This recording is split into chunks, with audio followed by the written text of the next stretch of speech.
Nah, temenin nenek duduk saja. Sakitnya nenek ini. Papa, nenek gak asik. Sapi amat ini. Asal kamu tahu ya, nenek ini sedang menikmati alam. Indah dan asri. Padahal dulu ini semua itu hanya napakan kayu.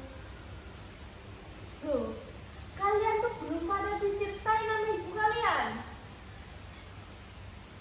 Jadi dulu tuh hiduplah seorang raja. Namaku Haji Muhammad. Aku adalah seorang raja di sini. Rakyatku sangat menyukaiku. Kami hidup dengan tentram dan aman di sini. Tidak sampai situ saja. Aku memiliki istri yang sangat baik hati dan putri yang sangat cantik. Namanya Jitatin. Dia adalah seorang gadis dan salah satu pewaris tatahku. Jitatin. Jitatin, pokoknya namanya Jitatin. Sekarang dia sudah hidup. Sekarang dia sudah dewasa. Rupanya dia sudah mengenal apa itu cinta. Rupanya dia menyukai seorang putra bangsawan di sana. Putra bangsawan dari Kutai. Aku pun tidak ingin memisahkan mereka. Maka aku pun menikahkan mereka. Di hari itu adalah hari paling membahagiakan buatku. Putriku sangat cantik dan memiliki pasangan suami yang sangat baik hati. Maka di hari itu aku memutuskan untuk menyerahkan diri. Singgasanaku, ini sudah saatnya bagiku untuk berhenti dari semua ini. Putriku Ajitapun, di hari yang membahagiakan ini, ayah memutuskan untuk memberikanmu teluk yang indah dan mempesona di sana. Sekarang, teluk itu sudah menjadi bagian darimu. Itu sudah menjadi kekuasaanmu. Kamu boleh mengambil upeti dari mereka. Terima kasih Ayahanda. Semoga Ananda bisa menjaga amanat ini. Mulai sekarang, aku menjadi raja di teluk ini. Aku tidak ragu untuk sekedar turun ke lapangan. Aku membantu mereka menanam padi atau sekedar berkeliling melihat rakyatku. Dan putri itu pun hidup bahagia. Loh, Nek, kok cuma begitu aja sih?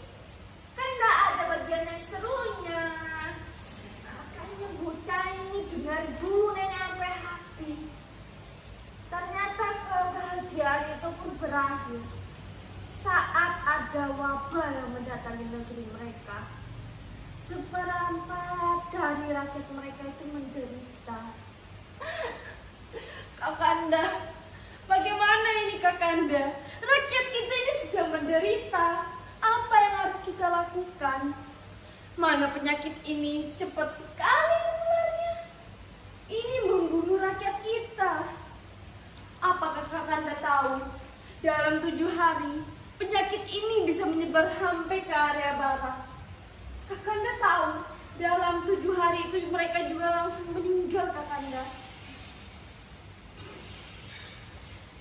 Sabar, Adinda. Mungkin ini adalah ujian dari yang di atas. Kita itu harus sabar, Adinda. Adinda tidak boleh begini. Bila rakyat melihat Adinda seperti ini, apa yang akan mereka katakan, Adinda? Mereka juga akan ikut khawatir. Sekarang Adinda istirahat. Ini sudah terlalu malam buat kita membicarakan ini. Ternyata wabah itu tidak berakhir. Justru semakin parah. Sekarang sang mentari akhirnya menutupkan sinarnya. Ayah dari sang putri meninggal dikarenakan wabah ini.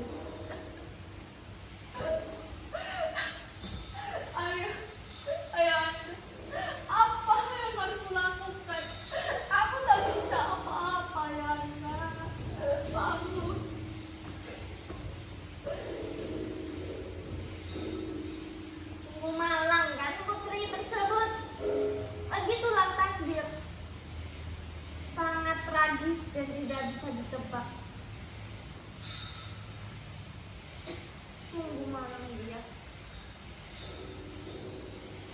ternyata setelah sang mentari meninggal, putra mahkota dan suami dari sang putri pun juga terkena wabah. Semua bijak di kerajaan hanya bisa geleng-geleng saja melihatnya. Putri ini sudah bingung, tetapi dia terus berusaha untuk mencari obat alternatifnya. Putri tidak putus asa begitu saja. Apapun caranya aku mendapatkan obat dari penyakit ini.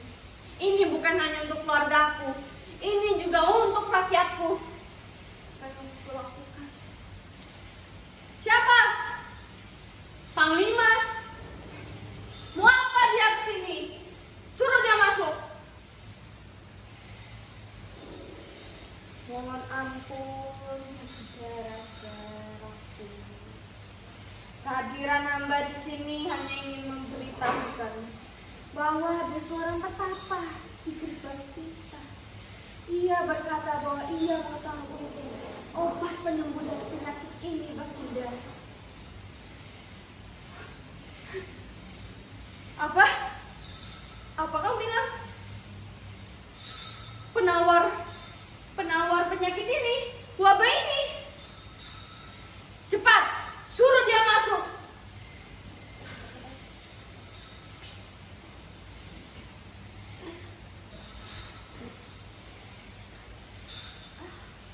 Aduh, panas sekali ya Allah.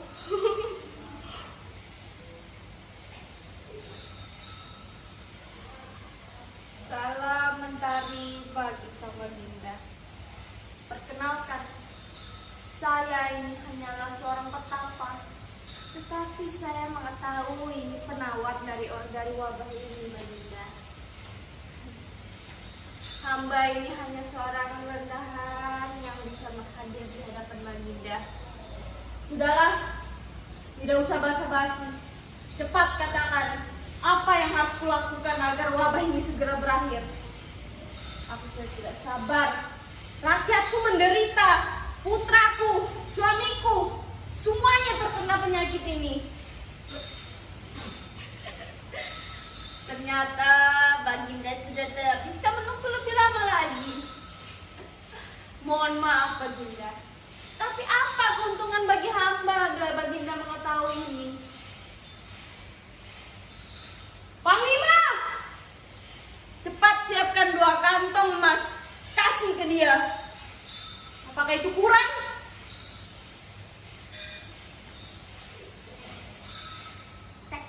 Sumpah, ini jauh betul dah.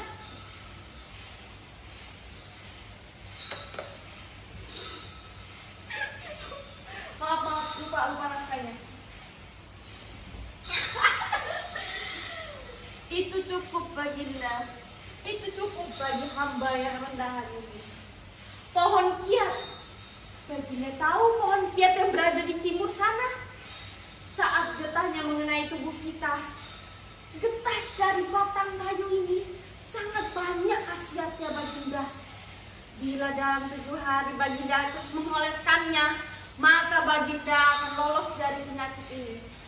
Nama penyakit ini adalah kusta, Baginda. Dia memang menyerang paru-paru sehingga membuat seorang yang terkena tidak bisa bernafas. Ini, Baginda, tolong terima. Hanya batang kayu. Solusi semuanya hanya batang kayu. Bagaimanapun juga, pohon kiat ini berada di timur. Mau tidak mau, kita harus berlayar ke sana. Tapi, bila apa yang kau katakan hanyalah dusta, maka kamu harus bersiap-siap akan bertemu dengan ajalmu. Pergi, bawa saja uang.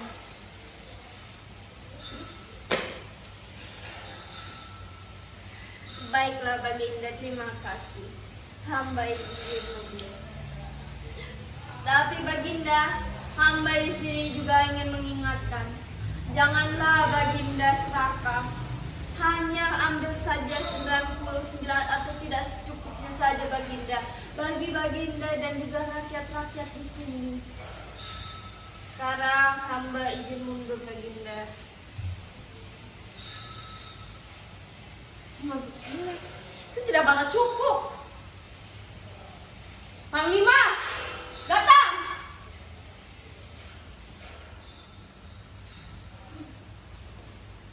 Ada apa, Baginda? Apa yang bisa hamba bantu? Besok saat fajar, segeralah kamu ke timur. Cari pohon kiat. Dia adalah pohon yang bisa mengeluarkan getah. Getahnya itu berwarna merah darah. Cari. Bawalah perahu ini beserta para pengawalmu. Bawa saja pohon-pohon kiat itu ke bagian kota. Saya akan segera menunggunya. Tapi Baginda, perahu kita ini tidak terlalu besar. Apakah cukup untuk membawa semua pohon-pohon kiat yang berada di timur? Apakah Panglima ini berpikir, apabila kita membawa dan tata obat itu berhasil, maka kita ini bisa menutupi kekurangan selama ini, kekurangan yang terjadi saat wabah ini. Kita bisa menjual obat ini ke negeri tetangga. Panglima bayangkan berapa banyak uang yang kita dapat dari ini. Baiklah, hamba akan membawa semua yang hamba lihat. Hamba ikut permisi.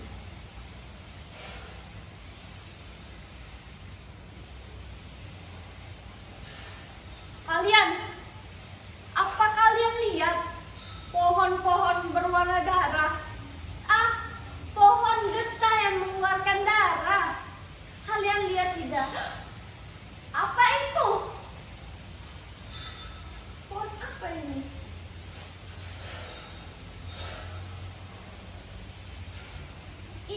Ini bukanlah darah. Ini adalah getah. Getah yang dicari oleh Baginda. Kalian cepat potong-potong pohon-pohon yang mengeluarkan darah seperti ini. Kerjakan pengawal. Dalam 2 minggu kita harus segera kembali ke istana.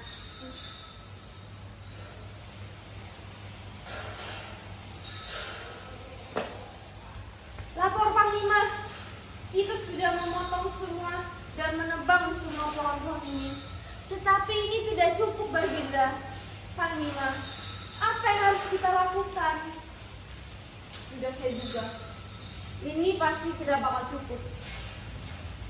Pengawal, mari kita potong-potong saja pohon ini. Kita jadikan saja papan tanpa mengurangi getah di dalamnya. Dan begitu kita bisa membawa banyak pohon ini kembali ke dalam istana. Baik Panglima, akan segera kami potong-potong.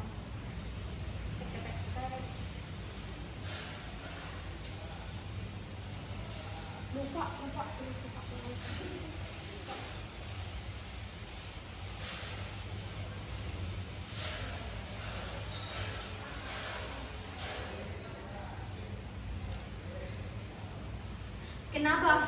Kenapa kapal ini tergoncang dengan kuat? Dayang, pengawal, cepat bawa kapal ini kembali ke Teluk. Kita tidak akan selamat. Angin ini begitu kencang. Lihatlah ombak laut. Seakan-akan ingin membunuh kita. Dayung, cepat kembali. Kita harus segera kembali ke Teluk. Dayang, cepat. Pengawal, ayo kita dayung. Tapi naasnya kapal itu terbalik. Tidak ada satupun dari mereka yang selamat. Hanya ada sebuah papan kayu yang sampai kepada Teluk. Para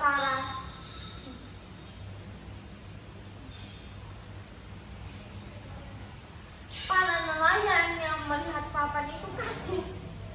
Maka segeralah para nelayan itu memberitahu nelayan yang berada di pesisir pantai kaget melihatnya. Maka segeralah mereka memberitahu sang putri bahwa kapal yang sedang mereka tugaskan tidak kembali dengan selamat. Melihat itu, lagi-lagi sang putri itu terpukul. Dia bingung apa yang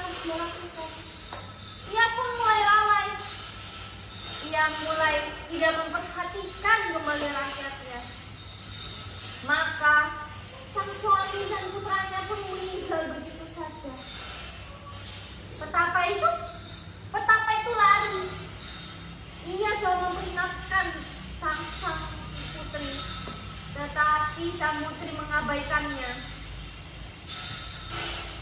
Sejak saat itu, negara itu sangat kekurangan banyak.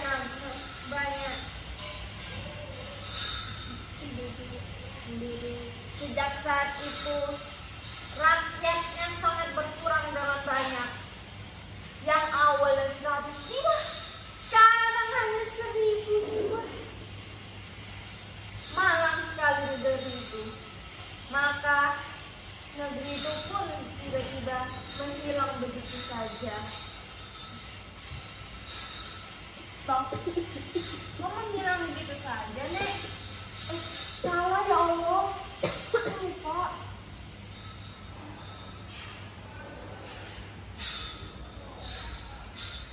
Saat para nelayan memberitahu para baginda bahwa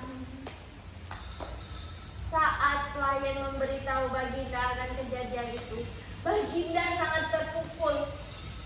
Ia langsung memperingatkan bahwa teluk dan terjadinya kapal terbalik itu dinamakan Balikpapan. Baginda sangat terpukul dengan hal ini. Dia pun mulai lalai. Putra dan suaminya meninggal begitu saja dengan para rakyatnya. Rakyatnya yang awalnya ada 1000 jiwa, sekarang hanya tinggal 100 jiwa. Tiba-tiba saja wabah itu pun menghilang. Bagaimana dengan sang negeri? Negeri itu pun mulai hancur.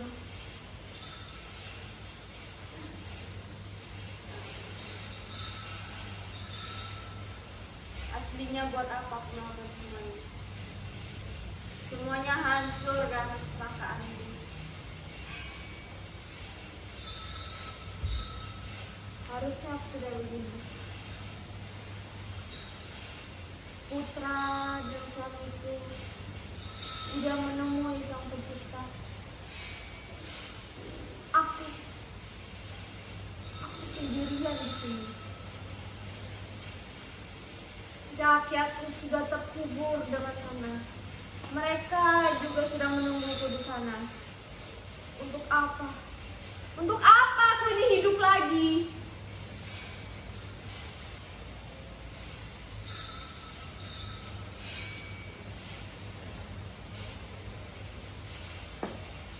Mungkin ini saatnya. Mungkin aku juga sudah ditunggu oleh mereka di atas sana.